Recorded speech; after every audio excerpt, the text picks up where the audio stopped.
Alhamdulillah, wassalatu wassalamu ala rasulillah. Kita lanjutkan fikihnya. Sekarang kita masuk pembahasan ma yajibu alal mar'ah sitruhu fis shalah. Atau apa yang wajib atas wanita untuk menutup tubuhnya dalam sholat. Kata beliau, wajib atas wanita untuk menutup seluruh badannya seluruhnya di dalam sholat kecuali wajah dan telapak tangan. Ini berdasarkan firman Allah, wala yubdina zinatahunna illa ma dhahara minha. Dan janganlah para wanita memperlihatkan perhiasan mereka kecuali yang biasa tampak darinya.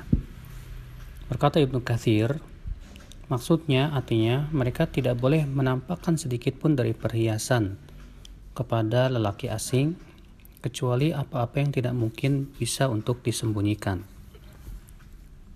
Ibnu Munzir dalam kitab Al-Awsat jilid 5 halaman 70 berkata, dan telah diriwayatkan dari jamaah dari ahli tafsir bahwa ketika mereka menafsirkan firman Allah, wala yubdina zinatahunna illa ma dhahara minha, dan janganlah mereka memperlihatkan perhiasan mereka kecuali yang biasa tampak darinya, yang dimaksud yaitu adalah dua telapak tangan dan wajah.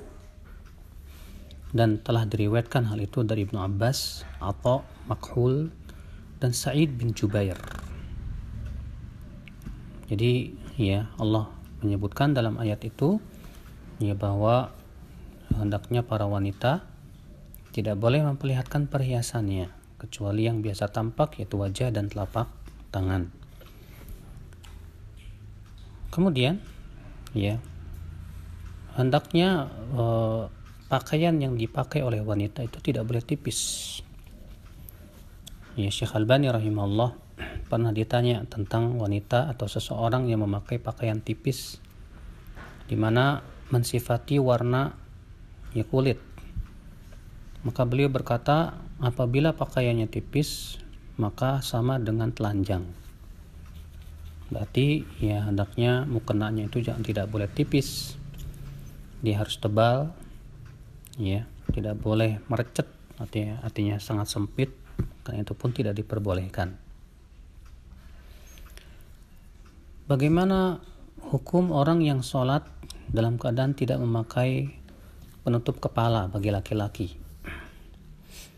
Allah Ta'ala berfirman, ya bani Adam khudhu zinatakum inda kulli masjid. Hai anak Adam, ambillah perhiasan kalian di setiap kali pergi ke masjid. Ibnu Katsir mengatakan, Al-Aufi meriwayatkan dari Ibnu Abbas bahwasanya dahulu orang-orang ya musyrikin mereka tawaf di Ka'bah dalam keadaan telanjang.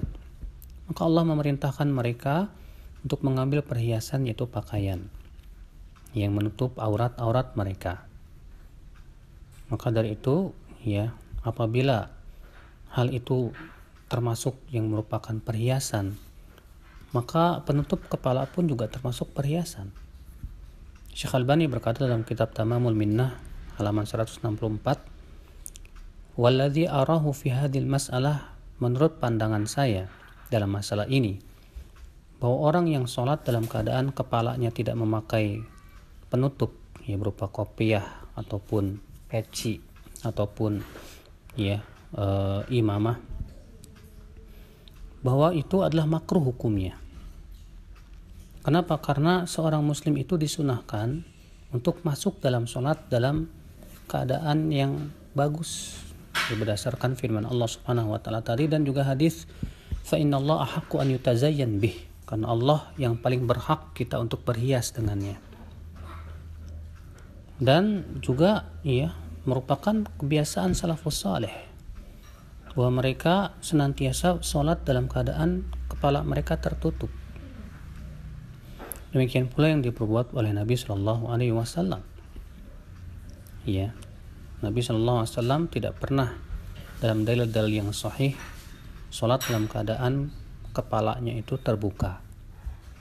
Maka dari itu, ya memakai peci ataupun sorban ataupun ya kopiah yang sifatnya itu penutup kepala itu perkara yang sunnah, ya baik di dalam sholat maupun di luar sholat.